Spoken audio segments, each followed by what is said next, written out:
Hello hi guys, कशा आहात तुम्ही? चला तर मी आशा करते की तुम्ही सगळे चांगलं असाल। चला तर आज मी तुम्हाला रोजची रुटीन कशी आहे ती दाखवणार आहे। मी सर्वात पहिलं आधी पूजा करणार आहे।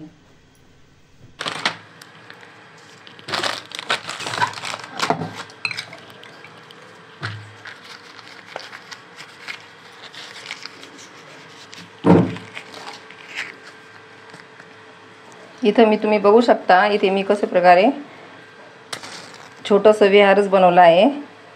इथं मी सर्वात पहिलं बुद्धाची मोठी मूर्ती पण ठेवलेली आहे, आजूबाजूला बाबासाहेबाची मूर्ती, नंतर पुन्हा गौतम बुद्धाची मूर्ती। मी रोज इथे अशी सकाळी उठल्यानंतर फ्रेश झाले की अशी पूजा करते, त्यानंतरच बाकीच्या कामाची सुरुवात करते। आज मी तुम्हाला दाखवते। हे बघा, आता ही अशी मी इथे अगरबत्त्या लावून घेतल्या आहे। बुद्धं नमामि, धम्मं नमामि, संघं नमामि।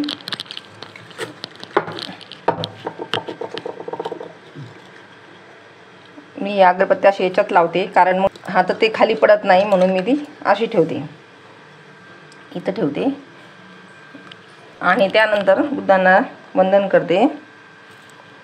हे बघा, त्याच्या बाजूलाच मी इथं एक बोधी वृक्ष ठेवला आहे, तो बघा किती छान झाला आहे आणि मी इथंच ठेवते। याला पाणी पण मी इथेच टाकते आणि त्यानंतर मी इथे याच्यामध्ये एक दिवा ठेवला आहे। मी आता तो दिवा पण लावणार आहे इथे। हा दिवा मी संध्याकाळी पण लावते। हे बोधी वृक्षाखाली खूपच छान वाटतो हा दिवा।